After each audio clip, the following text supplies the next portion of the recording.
I never thought the person who would break me would be the one I raised with my own 2 hands. You know, they say blood is thicker than water. They say family comes first. They say a lot of things that sound real nice when you're sitting around a dinner table at Thanksgiving, passing the mashed potatoes and pretending everything's fine.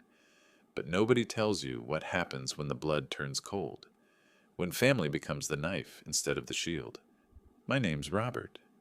I'm 72 years old now, and I've lived in the same house in suburban Ohio for 43 years. Bought it back in 1982 with my late wife, Margaret. 3 bedrooms, 2 baths, a little backyard with a maple tree we planted the year our son was born. That tree grew up right alongside him. Both of them tall, strong, reaching for the sky. I thought they'd both stand forever. Margaret passed 6 years ago. Pancreatic cancer. It took her fast, too fast.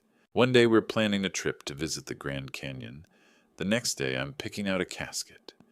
You never really get over something like that. You just learn to carry it differently. Some days it's a stone in your pocket. Other days it's a boulder on your chest. After she died, the house felt too big, too quiet. But it was our house. You know, every creak in the floorboards, every stain on the kitchen counter, every chip in the bathroom tile. They all had a story. They all had her in them. So I stayed. I kept the garden she loved. I kept her books on the shelf. I kept breathing, even when it hurt. My son, Derek, he'd come around sometimes. Not often. He had his own life in Columbus, about 2 hours away. Wife named Jennifer. 2 kids I barely saw. He worked in commercial real estate. Always wore those expensive suits. Always talking about market opportunities and investment portfolios. I didn't understand half of what he said, but I was proud anyway. That's what fathers do, right? We're proud even when we don't understand. After Margaret died, he started visiting more. At first, I thought it was because he cared, because he wanted to make sure his old man wasn't drowning in grief and frozen dinners. He'd sit in the living room, ask how I was doing, tell me about the kids' soccer games. It felt good. It felt like having family again. I didn't notice the questions at first. They seemed innocent enough. Dad, have you thought about what you'll do with the house? This place is getting kind of old. You keeping up with the maintenance? You know, Dad, property values in this neighborhood have really gone up. You're sitting on a gold mine. I just shrug. Tell him I was fine. Tell him I wasn't going anywhere. This was my home. This was where Margaret and I built our life. You don't just sell that. But he kept pushing. Gently at first, then more insistent. Dad, you're not getting any younger. What if something happens? What if you fall down the stairs? What if... I'd cut him off. Tell him I was 72, not 92. Tell him I could still mow my own lawn and make my own breakfast. Tell him to stop worrying so much. He'd smile, pat my shoulder. Just looking out for you, Pop. That was in March. In April, I started feeling off. Tired all the time. Chest pains that came and went like storm clouds. I'm stubborn. Margaret used to say I was too stubborn for my own good, so I ignored it for a few weeks. But when I collapsed in the grocery store parking lot, clutching a bag of oranges and gasping for air, I didn't have a choice anymore. The ambulance came. The paramedics loaded me up. And I ended up at County General with what the doctors called severe cardiac complications, blockages, inflammation, a heart that had finally decided it was tired of holding everything together. They said I needed surgery. Open heart. The kind where they crack your chest open like a lobster and reroute your whole system. The kind where you might not wake up. I called Derek from the hospital bed. My hands were shaking. Dad? His voice sounded distant, distracted. I could hear traffic in the background. I'm in the hospital, son. They say I need surgery. Heart surgery. There was a pause. Then, oh my God. Dad. Okay. Don't worry. I'll handle everything. Just focus on getting better.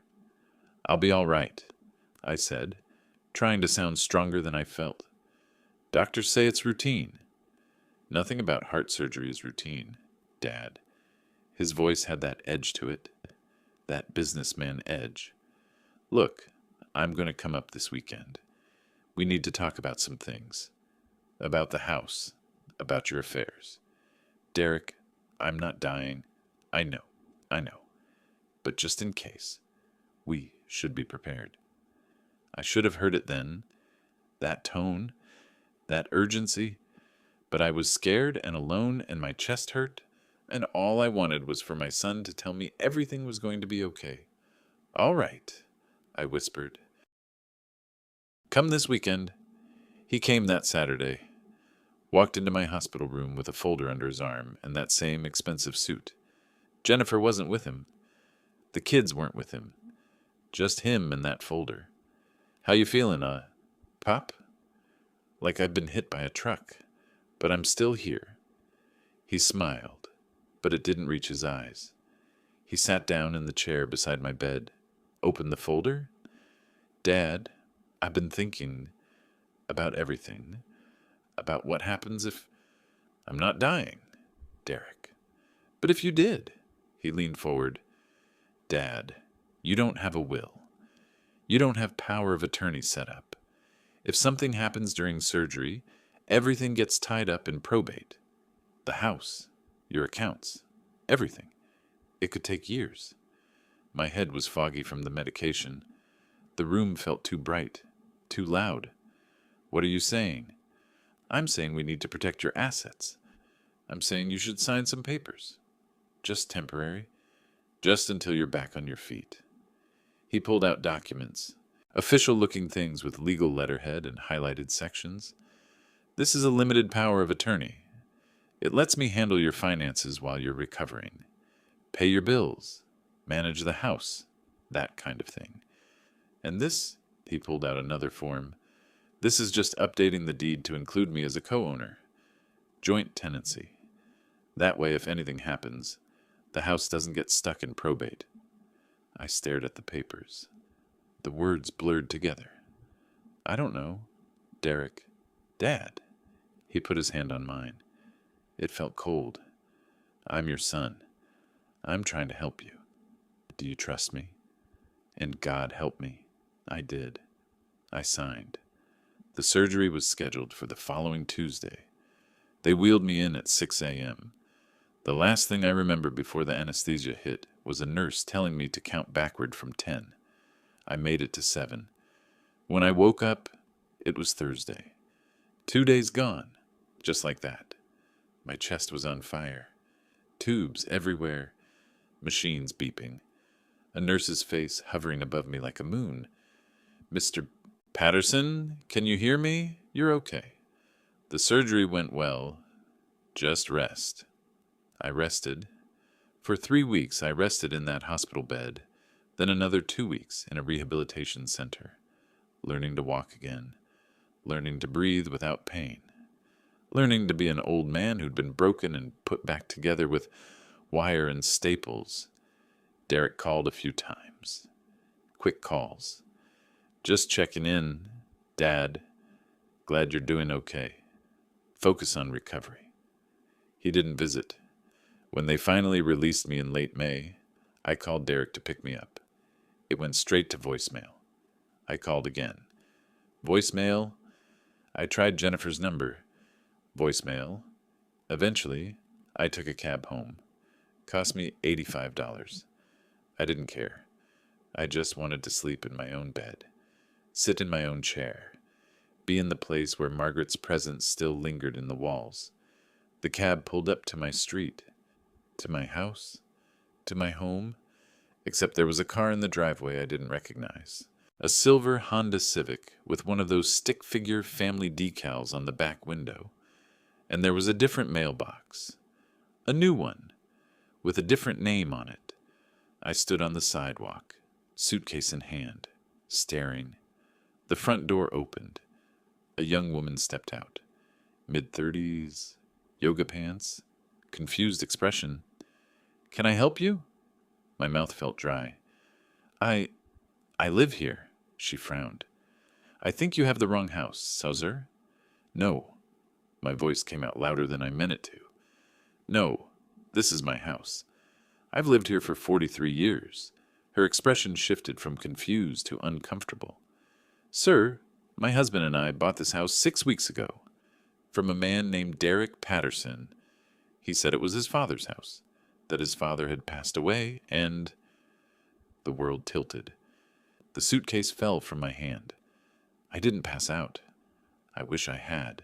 Instead, I stood there on that sidewalk, staring at this stranger in my doorway, in Margaret's doorway, and I felt something crack inside me that had nothing to do with my surgically repaired heart. My son had sold my house. While I was lying in a hospital bed with my chest cracked open, while I was learning to walk again, while I was healing, he sold my home, and he told them I was dead. The young woman, her name was Ashley, I learned, didn't know what to do with me. Neither did I. We stood there in front of what used to be my house, her looking terrified that I might be some deranged old man, me trying to keep my newly repaired heart from giving out again. I think you should call someone, she said finally, pulling out her phone. Her hand was shaking. Maybe the police? Or, I don't know. No, the word came out firm. Years of being a father, a husband, a man who fixed his own problems. It all came flooding back. No police. Not yet. Just... Can you tell me exactly what happened? Who sold you this house? She hesitated, then seemed to decide I wasn't a threat. My husband and I were looking for a place in this neighborhood. A realtor showed us this listing. It was a quick sale. The seller wanted to close fast. He said his father had passed away from heart complications, and he needed to liquidate the estate quickly. The price was below market value, so we jumped on it. Below market value. My house, the house I'd paid off years ago, the house that was worth at least $400,000 in today's market, had been sold for a quick buck. Did you meet him, the seller? Once, at the closing. Derek Patterson. Nice guy. Seemed really torn up about his dad's passing. She paused. Oh, God. You're the dad, aren't you? You're Robert Patterson. I nodded. Oh, my God. She put her hand over her mouth. Oh, my God. We bought a house from someone who committed fraud. Oh, my God. My husband is going to lose his mind. We used our entire savings. We have a baby on the way. Oh, my God. It's not your fault, I said, even though my own world was collapsing, even though I had nowhere to go, no home to return to, no son to call. You didn't know, but she was already spiraling, pacing in the driveway, talking about lawyers and title insurance, and how could this happen? I let her panic. I was too numb to feel anything. Eventually, her husband came home. More panic. More phone calls. They invited me inside my own house, and made me tea in my own kitchen while they called their lawyer. I sat at the kitchen table where Margaret and I used to play cards on Sunday nights, surrounded by someone else's furniture, someone else's life. The lawyer confirmed what we all knew. This was fraud, identity theft, elder abuse, but untangling it would take time. Months, maybe years. The house was already deeded to Ashley and her husband.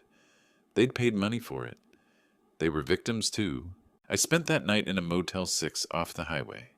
$78 a night. I had my Social Security check and about $3,000 in savings that Derek apparently hadn't found yet. The room smelled like cigarettes and desperation. I lay on the scratchy comforter and stared at the ceiling until sunrise. I tried calling Derek again, and again, and again. Finally, on the fourth try, he answered. Dad? He sounded annoyed, like I was interrupting something important. You sold my house. Silence. Derek, you sold my house while I was in the hospital. More silence. Then, Dad, I did what needed to be done. You were sick. You could have died. I had to secure the assets. You told them I was dead. That was to expedite the sale. Dad, you don't understand. You don't understand how these things work. The market was hot. I got a good price, below market value, and I put the money in a trust. For you, for your care. For when you need assisted living, or I don't need assisted living. I needed my home. My voice cracked. I was shouting into a motel phone at 11 o'clock at night, and I could hear someone through the wall yelling at me to shut up. Dad, calm down. This is exactly why I made these decisions. You're not thinking clearly. Your health. Where's the money? Derek? Another pause. It's being managed. Invested properly. I have a fiduciary responsibility. How much of it went into your pocket? Dad, I can't believe you'd accuse me. How much? He hung up. I sat there on that motel bed, holding a dead phone, and something inside me went cold. Not angry, not sad, just cold. My son had stolen my life, and he was acting like he'd done me a favor. The next few weeks were a blur. I found a lawyer, a young woman named Patricia Chen, who specialized in elder law. She took one look at my case, and her eyes went wide. Mr. Patterson, this is one of the clearest cases of elder financial abuse I've ever seen. Your son not only committed fraud, he forged documents, misrepresented your status, and converted your assets. This is criminal. I don't want him in jail, I said. The word surprised me. He's still my son. Patricia looked at me like I'd grown a second head. Mr. Patterson, he stole your house, your home, while you were recovering from heart surgery. I know what he did. Then why? Because I'm his father, and fathers don't send their sons to prison, even when they should. She sighed. All right, we'll pursue civil remedies. But I need you to understand, this is going to be ugly. He's going to fight back. And from what you've told me, he has access to significant resources. Your resources. She was right. The money from the house sale, $320, had been deposited into an account that Derek controlled. He'd set it up as an irrevocable trust with himself as trustee. The legal gymnastics were impressive. He'd used the power of attorney I'd signed to give himself access to everything. My savings account, emptied. My investment portfolio, transferred. My pension direct deposit, rerouted. He'd left me with nothing but my Social Security check and the clothes I'd been wearing when I left the hospital. I moved into a studio apartment in a complex on the bad side of town. $600 a month, which was all I could afford. The walls were thin. The neighbors were loud. The parking lot was full of broken cars and broken dreams. I was 72 years old, and I was starting over from zero. Patricia filed a lawsuit. Derek responded with his own lawyers, expensive ones, the kind that wear $1,000 shoes and talk about legal strategy. They claimed everything he'd done was lawful, that I'd given him power of attorney, that I'd been mentally incapacitated, that he'd been protecting my interests. They painted me as a senile old man who didn't know what was good for him. They painted him as a devoted son making hard choices. The depositions were brutal. Derek's lawyer, a man named Goldstein with slicked back hair and a shark smile, tore into me. Mr. Patterson, isn't it true that you've been depressed since your wife's death? I've grieved. That's not the same thing. Isn't it true that you sometimes forgot to take your medications? Once or twice, maybe. Isn't it true that your son found you confused on multiple occasions? That's not. Isn't it true that you couldn't manage your own finances? I managed just fine for 70 years. Answer the question, Mr. Patterson. It went on for hours. They twisted everything, made me sound incompetent, made Derek sound like a hero, And Derek sat there the whole time, not looking at me, just staring at his hands. Hands I'd taught to throw a baseball. Hands I'd held when he was scared of the dark. During a break, I tried to talk to him. Caught him in the hallway outside the conference room. "Derek!" He turned. For just a second, I saw something in his eyes. Guilt? Regret? But then it was gone, replaced by that businessman mask. "Dad, my lawyers advised me not to speak to you directly." "I don't care what your lawyers said. I'm talking to you as your father." "Why? Just tell me why." He looked away. "You wouldn't understand." "Try me?" He laughed, a bitter, ugly sound. "You want to know why? Fine. Because I needed the money, Dad. Because I made some bad investments. Because I'm underwater on the Columbus House. Because Jennifer wanted a bigger place and private school for the kids, and I couldn't tell her no. Because I've been drowning in debt for 3 years, and you were sitting on a gold mine you didn't even appreciate." The honesty was almost worse than the lies. "So you stole from me." "I secured assets that were going to be mine eventually anyway. I just moved up the timeline. I could have helped you, if you'd asked. If you'd just been honest." "Oh, right. With what? Your pension? Your Social Security?" "Dad, you have no idea how expensive life is now. How much everything costs. That house was wasted on you. You were just sitting there, alone, in all that space, holding on to a ghost." He said it like he'd been thinking it for years. Like my grief was an inconvenience to him. Like Margaret's memory was worth less than his investment portfolio. I stepped back. "I don't know you." "Yeah, well," he straightened his tie. "I guess we're even." He walked away. I stood in that hallway, fluorescent lights buzzing overhead, and I realized something. I'd lost my son long before he sold my house. I just hadn't noticed when he'd stopped being mine. The case dragged on. Summer turned to fall. Fall turned to winter. I lived in that studio apartment, eating canned soup and watching game shows, while lawyers argued over who owned what. Patricia kept me updated. "We have a strong case. The fraud is clear. The judge is sympathetic. But Derek's lawyers are delaying everything. Filing motions. Requesting continuances. They're trying to wait you out." "What does that mean?" She looked uncomfortable. "They're betting you'll die before the case resolves." I thought about that for a long time after she left. I thought about my heart, still held together with surgical wire. I thought about Margaret, and how she'd tell me to fight. I thought about Derek, and how I'd failed him somehow, raised him to be the kind of man who could do this. And then I stopped thinking and started planning. Because I wasn't going to die in that studio apartment. And I wasn't going to let my son win. Not like this. Winter in Ohio is brutal when you're old and alone. The kind of cold that seeps into your bones and makes everything hurt.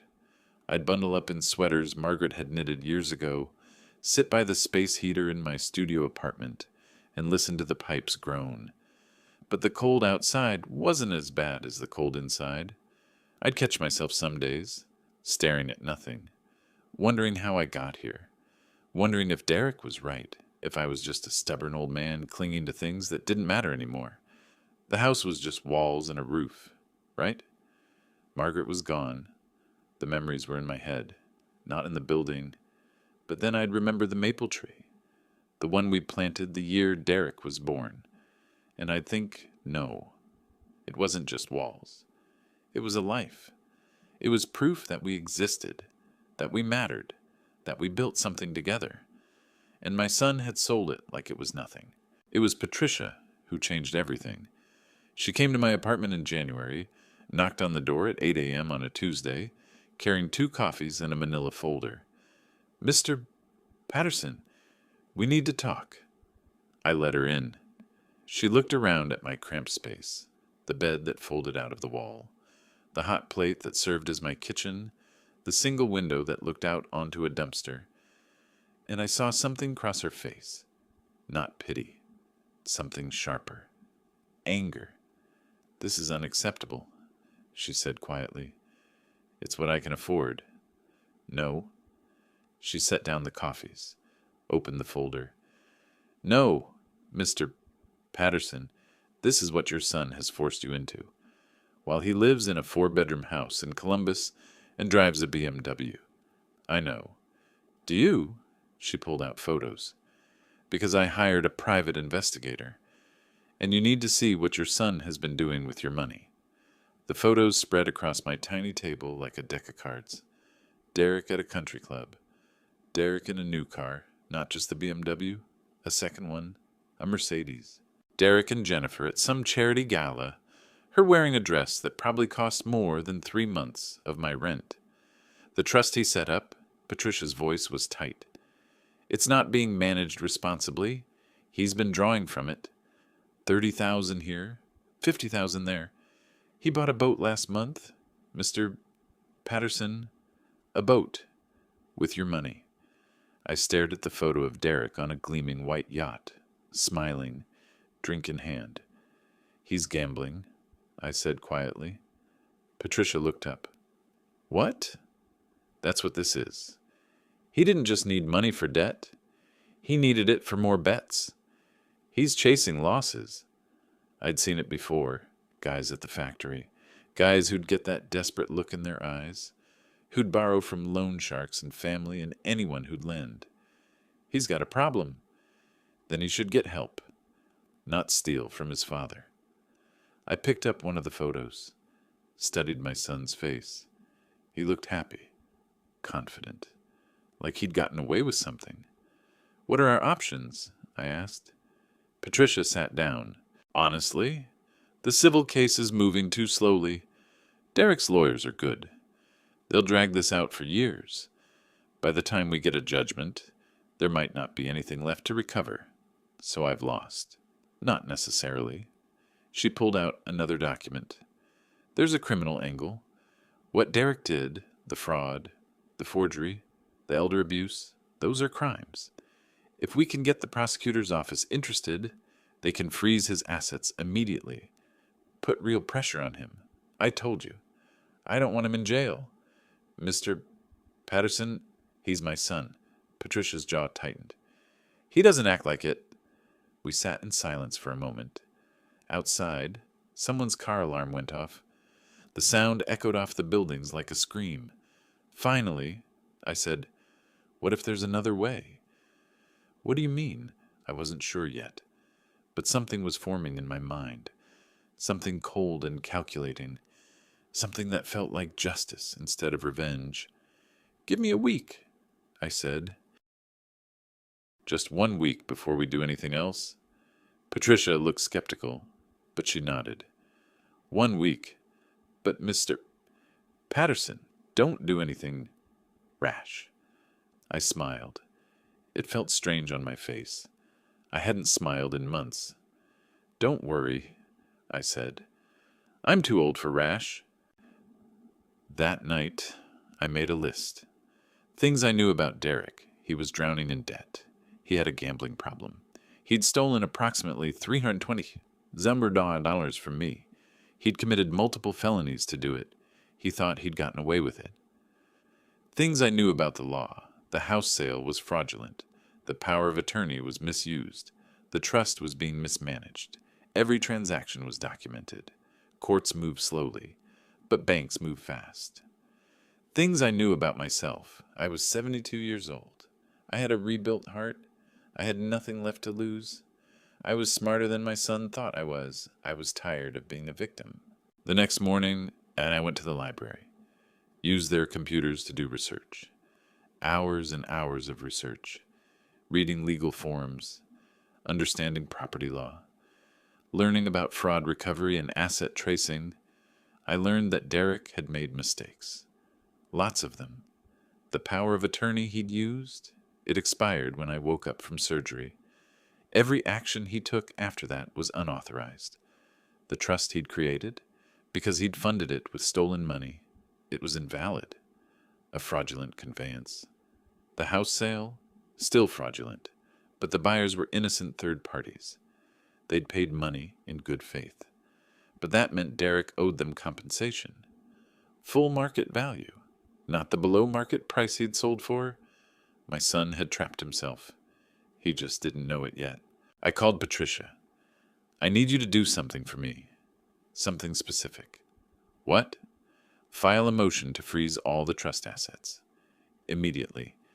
Claim that they're the proceeds of fraud and subject to recovery. Mr. Patterson, that's what I've been trying to... But do it quietly. Don't serve Derek directly. Serve his lawyers. Make it technical. Make it look like routine paperwork. I don't want him to know it's coming until it hits. There was a pause. Why? Because I know my son. If he sees trouble coming, he'll move the money. Hide it. Transfer it to Jennifer or the kids or some offshore account. But if it seems like just another legal filing in a case that's been going nowhere for months, I could hear Patricia's smile through the phone. He'll ignore it until it's too late. Exactly. Mr. Patterson, have you been watching legal dramas? No, I said. I've been paying attention. The motion was filed on a Thursday. The judge signed the freeze order on Friday afternoon. By Monday morning, Derek's bank accounts were locked. The boat he'd just bought, repossessed. The country club membership, suspended for non-payment. The trust account he'd been drawing from, frozen solid. I found out later from Patricia, who heard it from Derek's lawyers, that he'd been at the bank trying to withdraw $50,000 when the freeze hit. The teller had looked at her screen, looked at Derek, and said, "I'm sorry, sir, but this account has been frozen by court order." He'd called his lawyers in a panic. They'd looked into it and realized what had happened. Every transaction he'd made was now being examined. Every dollar he'd spent was being traced. And because the fraud was clear, because the documentation was ironclad, there was nothing they could do to unfreeze the money. Derek was broke. And he still owed Ashley and her husband, the people he'd sold my house to, the full market value of the property, $400,000. My son had gone from living high on my stolen money to being sued, broke, and facing potential criminal charges, all in one weekend. He called me on Tuesday night. I almost didn't answer. Sat there looking at his name on my phone screen, my thumb hovering over the button. Finally, I picked up. "Dad," his voice was different, smaller. "Dad, we need to talk." "I'm listening. What you're doing, this freeze, these lawsuits. Dad, you're going to ruin me." "No, Derek, you ruined yourself. I made mistakes. I know I did. But this, Dad, Jennifer's threatening to leave me. The kids ask why we can't go on vacation anymore. I'm losing everything." I let the silence stretch. "You took my house," I said finally. "You took my money. You did it while I was in a hospital bed, recovering from surgery. You told people I was dead. Derek. Dead. I panicked. I was desperate. You were selfish." "Yes," he was crying now. I could hear it. "Yes, I was selfish. I was stupid. I was wrong. But Dad, please, I'm your son. Doesn't that mean anything?" And there it was. The question I'd been asking myself for months. Did it mean anything? This connection? This blood relationship? When he'd shown me so clearly that it didn't mean anything to him? "I don't know," I said honestly. "I really don't know anymore." "Then what do you want? Money? I don't have any? The house? I can't give it back? What do you want from me?" I thought about Margaret, about the life we'd built, about the man I'd tried to be. "I want you to understand what you did," I said. "I want you to feel what I felt. I want you to know what it's like to have nothing. I do now. Trust me, I do." "No," my voice was steady, cold. "You're scared. That's not the same as understanding." I hung up. That night, I couldn't sleep. lay in my fold-out bed, listening to the sounds of the apartment complex. Someone fighting in Spanish. Someone's TV playing too loud. Someone's baby crying. I'd won, hadn't I? I'd outmaneuvered my son, taken back control, made him face consequences. So why did I feel so empty? The answer came at 3 a.m., sitting by my window, watching snow fall in the orange glow of the parking lot lights. I felt empty because winning wasn't the point. The point was supposed to be justice, fairness, setting things right. But nothing was right. I was still in this studio apartment. Derek was still a thief and a liar. Margaret was still dead. The house was still gone. Freezing Derek's assets didn't bring back what I'd lost. It just made us both miserable. That's when I realized I didn't want revenge. I wanted my son back, the one who used to climb the maple tree, the one who used to help me fix the car, the one who cried at his mother's funeral and held my hand. That Derek was gone. Maybe he'd been gone for years. But somewhere, underneath the debt and the desperation and the terrible choices, maybe there was still something worth saving. Or maybe I was just an old fool who couldn't let go. Either way, I knew what I had to do next. The law offices of Goldstein and Associates smelled like expensive leather and quiet intimidation. I'd been summoned there for a settlement conference. Patricia thought it was a trap, but I went anyway. Derek was already there when I arrived, sitting in a conference room with his lawyer, looking like he hadn't slept in days. His expensive suit was wrinkled. His tie was loose. He looked up when I walked in, and for the first time in months, I saw my son instead of a stranger. He looked broken. Goldstein started talking immediately. Mr. Patterson, thank you for coming. We've prepared a settlement proposal that we think addresses everyone's concerns. I want to talk to my son, I interrupted. Alone. Goldstein's eyebrows shot up. Patricia, sitting next to me, tensed. Mr. Patterson, I don't think that's advisable. I don't care. Derek and I need to talk. Father to son, not lawyers to lawyers. Derek looked at Goldstein, who looked unhappy but nodded. We'll be right outside. The lawyers filed out. The door clicked shut. Silence.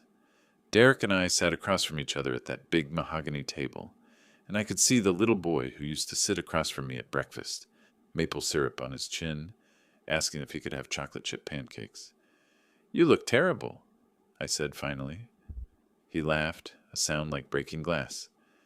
Thanks, Dad. You look great. I live in a studio apartment next to a dumpster. I look like exactly what I am. A 72-year-old man who got robbed by his own son. He flinched. I never meant, yes, you did. You meant every bit of it. You planned it. You executed it. You only regret it now because you got caught. That's not true, isn't it? He was quiet for a long moment. Then, I don't know anymore. Maybe you're right. Maybe I'm just sorry I got caught. Or maybe... He looked up at me, eyes red. Maybe I'm sorry I turned into someone who could do that to you. When did it happen? I asked. When did I lose you? You didn't lose me, Dad. I lost myself. He rubbed his face. It started small. A bet here, an investment there. Jennifer wanted things. The kids needed things. I wanted to give them everything Mom gave me, that feeling of security, of having enough. But I didn't know how to do it your way. Slowly, patiently. I wanted it all now. So you took it from me. So I took it from you. He looked down at his hands. I told myself I'd pay you back. That you'd never know. That you'd get the money back eventually anyway when you passed. I convinced myself I was just borrowing from my inheritance, while telling people I was already dead. God, he put his head in his hands. When you say it like that, that's what you did, Derek.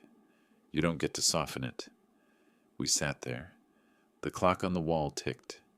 Outside, Someone laughed, a sound from another world where fathers and sons didn't sit in lawyers' offices destroying each other. What happens now? Derek asked quietly. I'd been thinking about this for weeks, turning it over in my mind during those long nights in my studio apartment. The answer had come to me slowly, piece by piece, like a puzzle I didn't know I was solving. You're going to pay me back, I said. Every cent. With interest. Dad, I'm broke.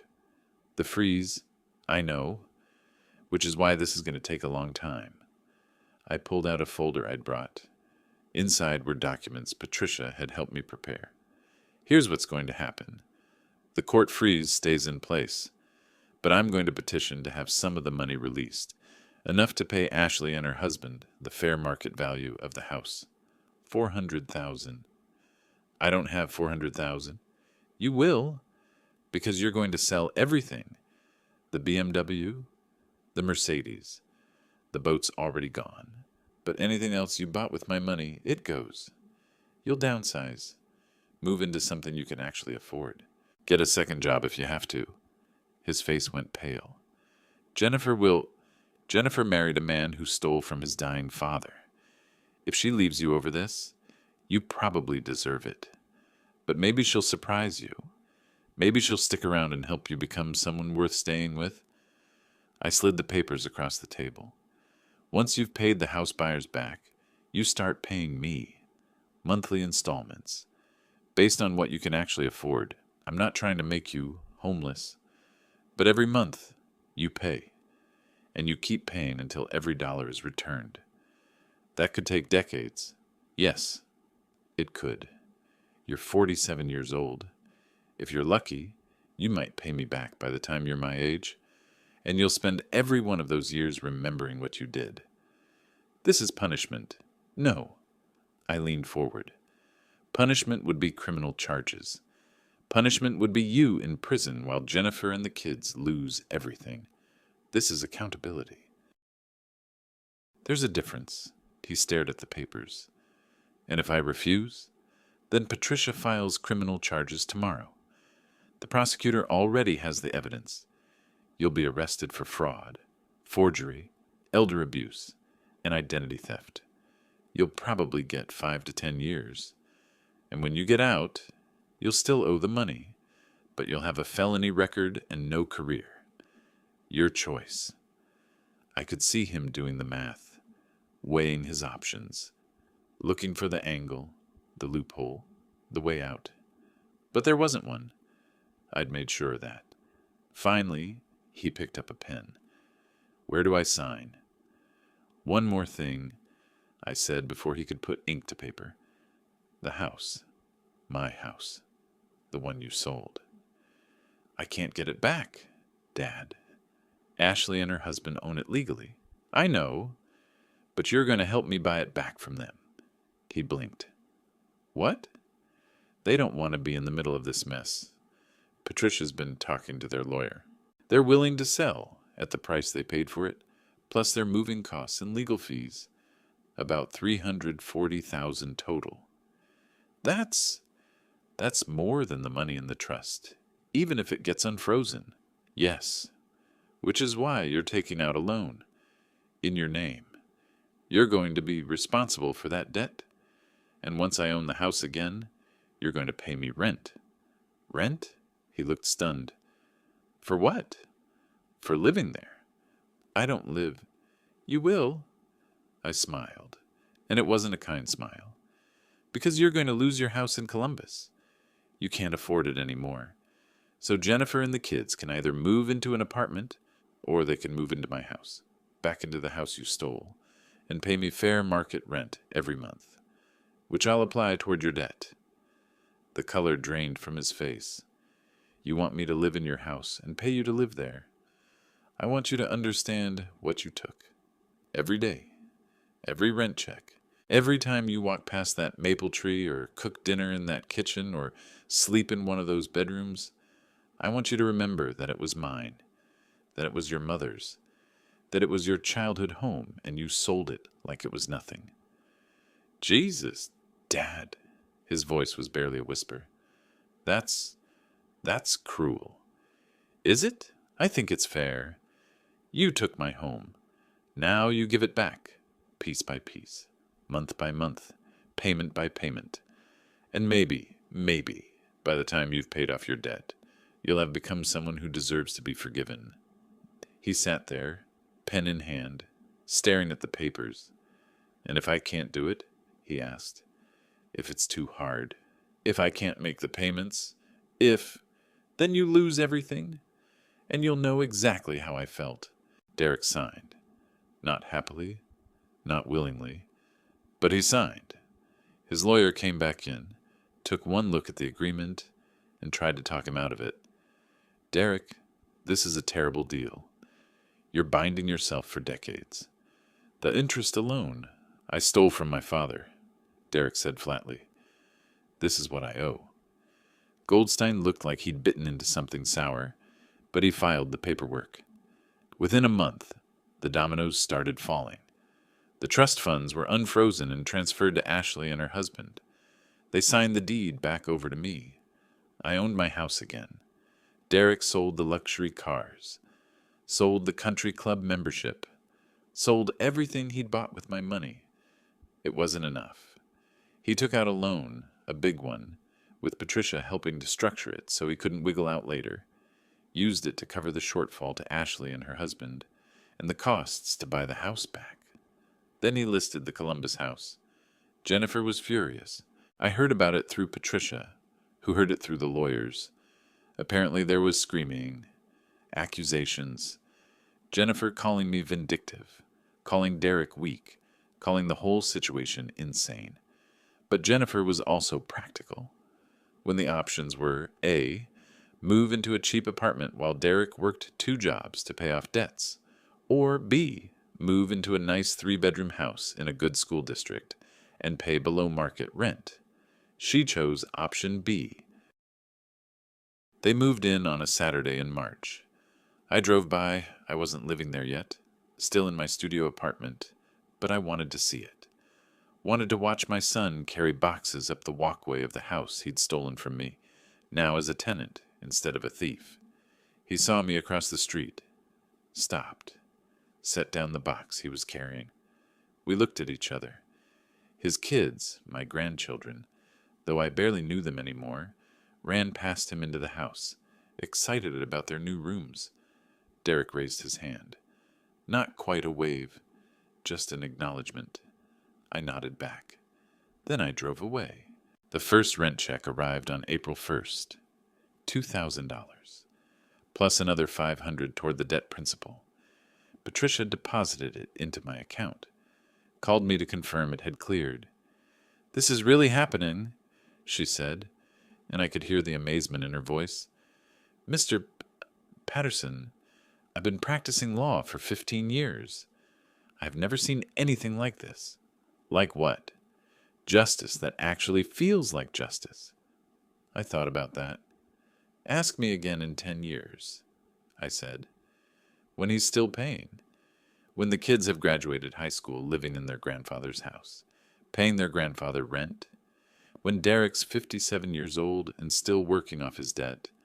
Then tell me if it feels like justice or just sadness."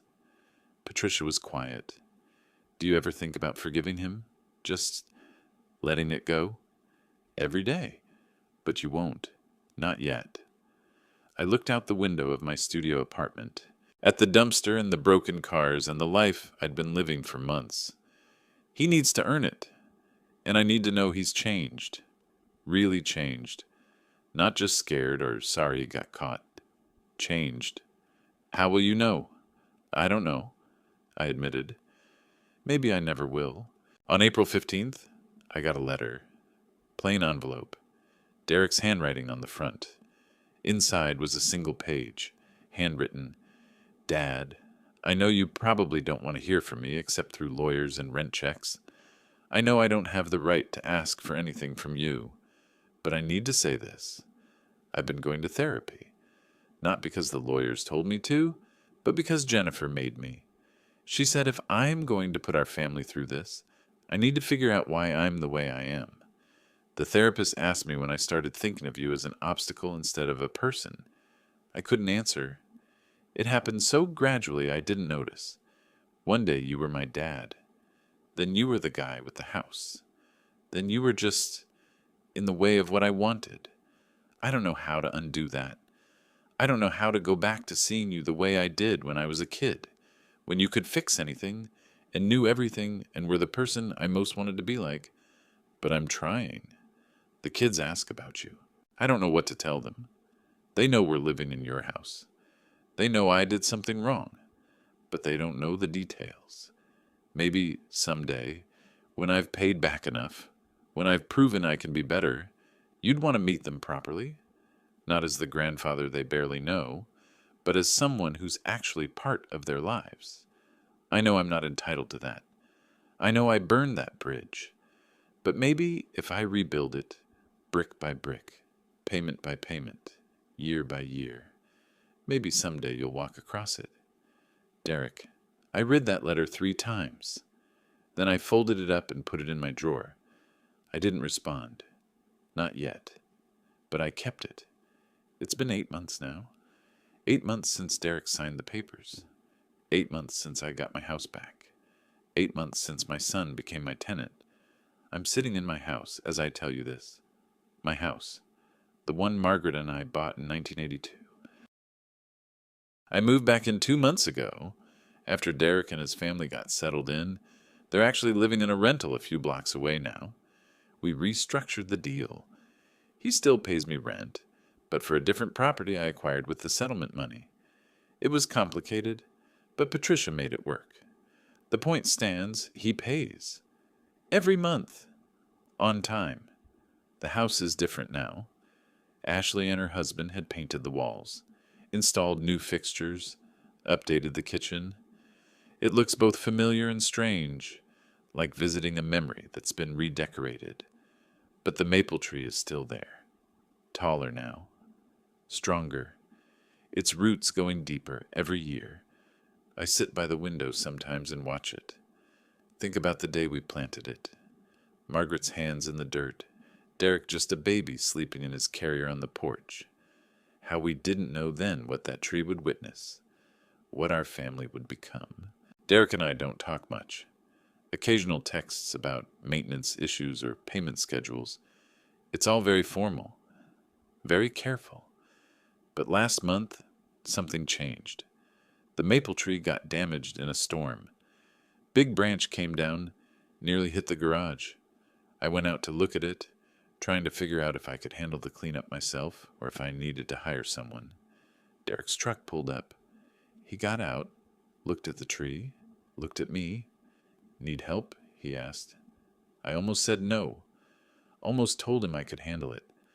But my back hurt and I was tired and the branch was heavy. Yeah, I said. I do. We worked in silence for an hour, cutting up the branch, hauling pieces to the curb. It was hard work. Reminded me of when Derek was a teenager and we'd do yard work together on Saturdays. Before college, before business school, before he learned to see dollar signs instead of people. When we finished, we were both sweating despite the cool weather. Tree looks good otherwise, Derek said, wiping his forehead. Strong. Your mother and I planted it the year you were born. I remember. You told me that story 100 times when I was a kid. Did I? Yeah. He smiled. A real smile. Small and sad. You said you wanted me to have something that grew alongside me. Something that would still be here long after you were gone. We stood there, looking at the tree. I'm sorry I tried to sell it, Derek said quietly. I'm sorry I tried to sell everything. It was the most honest apology he'd given me. Not defensive, not making excuses. Just sorry. I know, I said. He nodded, started to walk back to his truck. Derek, he turned. Same time next month? Tree could use a trim. Something crossed his face. Hope, maybe. Or relief. Yeah, he said. Yeah, I can do that. He's been coming by once a month since then. We don't talk about the past. Don't talk about the money or the house or what he did. We just work, fix things, maintain the property. Last week, he brought the kids. Thought they should learn how to do yard work, he said, a little defensively. Build character. The boy, Nathan, 8 years old, looked exactly like Derek did at that age. Same eyes, same curiosity about how things work. The girl, Sophia, 6, was quieter, more careful. I taught them how to rake leaves into piles, how to check the gutters, how to treat the wood on the deck. Sophia asked me, "Are you my grandpa?" Derek tensed. "Yes," I said. "I am. Daddy says we're staying in your house. Not this one. Another one. But yes." "Why don't you live with us?" "Sophia," Derek started. "It's okay," I said. I knelt down so I was at her level.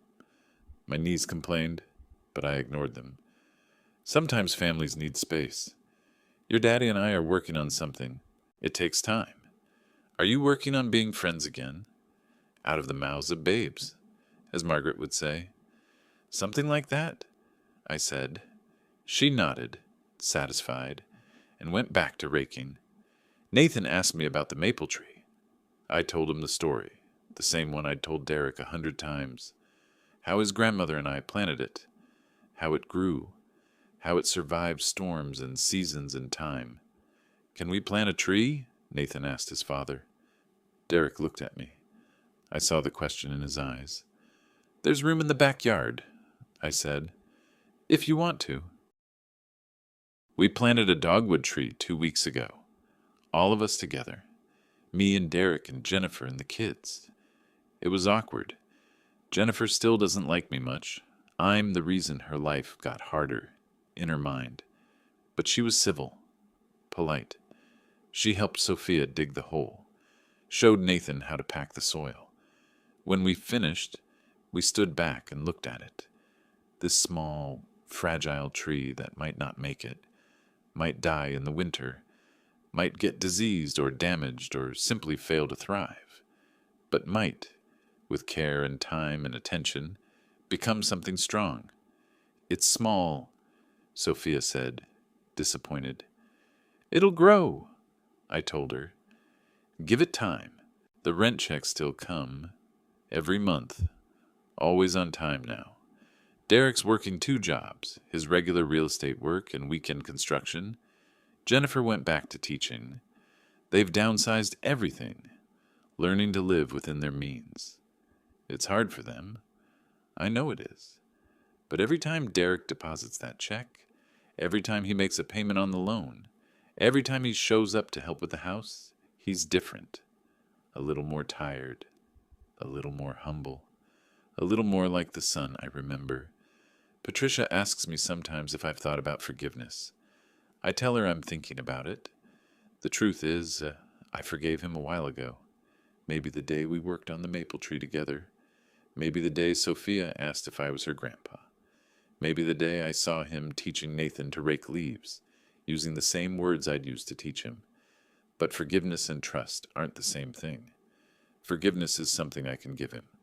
Trust is something he has to earn back. And that takes time. Last Sunday, Derek knocked on my door. He was holding a toolbox. "The back porch has some loose boards," he said. "Thought I'd fix them before someone trips. You don't have to do that. I know. But it's your house. Our house. I don't know." He looked frustrated. "I want to help. Can I just help?" I opened the door wider. "There's coffee in the kitchen." We worked on the porch all afternoon. Derek fixing boards, me handing him tools. Like we used to. Like a father and son. At one point, he sat back and said, "I've been thinking about Mom a lot lately." "Yeah? Yeah." Wondering what she'd think. About all this. About what I did. I handed him a screwdriver. "She'd be disappointed. But she'd be glad you're trying to fix it. You think so?" "I know so. Your mother believed in second chances. Hell, she gave me about 50 of them over the years. I smiled, remembering. She'd tell you the same thing she told me whenever I screwed up. You can't undo what you did. You can only do better tomorrow. Derek's eyes were wet. I miss her. Me too. We went back to work. It's November now. Almost a full year since this all started. Since I woke up from surgery and found out my son had sold my world. I'm sitting in my living room, Margaret's living room, watching the evening news. The maple tree outside is bare, getting ready for winter. But it's strong. Its roots go deep. The dogwood in the backyard is still alive. It made it through its first summer. Nathan checks on it every time they visit, which is once a week now. Always on Sundays. Always for a few hours. Sometimes we just do maintenance. Sometimes we have lunch. Sometimes we don't talk much at all. But we're there, together, in the house that was stolen and returned, in the space between what was broken and what might be rebuilt. Derek still has decades of payments ahead of him, decades of rebuilding, decades of proving that he's changed. And maybe that's how it should be, because healing isn't fast. Justice isn't simple. Family isn't something you can fix with one conversation or one payment or one apology. It's work. Constant, difficult, frustrating work. But work worth doing. Last night, my phone rang. Derek. Dad, you still up? Yeah. What's wrong? Nothing's wrong. Nathan asked me today why we don't have pictures of you at our place. Pictures of you and Mom. Of our family. I waited. I didn't know what to say. Because we do have pictures, but they're all packed away. From before. And I didn't know if you'd want us to have them out. If you'd want to be part of our family again. Visibly. Not just as the landlord or the guy we owe money to, but as Grandpa, I finished. Yeah. I looked around my living room, at the photos of Margaret, at the empty spaces where photos of Derek used to be, at the life I'd been living in this house, alone, surrounded by memories but not making new ones. Put the pictures out, I said. Tell Nathan I'll bring more next Sunday. Tell him I'll tell him stories about his grandmother, about you when you were his age, about our family. Derek's voice broke. Thank you. Don't thank me yet. You still owe me about $318,000? He laughed, a real laugh, the kind I hadn't heard from him in years. Yeah, I do. I'll pay every cent. I know you will. Dad? Yeah? I love you. I know I don't have the right to say that anymore, and I know it doesn't fix anything, but I need you to know. I love you. I closed my eyes, felt tears I didn't know I was holding. I love you too, son. I never stopped. That was never the question. Then what was the question? Whether love was enough? Whether you could change? Whether we could build something new from what you destroyed? And I looked out the window at the maple tree. Strong, enduring, still growing after all these years. Ask me again in 10 years, I said. Ask me when you've paid your debt. When you've shown Nathan and Sophia what it means to make things right. When you become the man I always hoped you'd be. And if I make it, if I get there, then maybe we'll plant another tree, I said, and start fresh. The truth is, I don't know how this ends. Maybe Derek keeps paying for decades and we slowly rebuild what he destroyed. Maybe he slips. Maybe he can't handle it. Maybe the weight of what he did breaks him. Or maybe, just maybe, he becomes someone stronger, someone better, someone who teaches his kids about consequences and redemption and the long, hard work of earning back trust.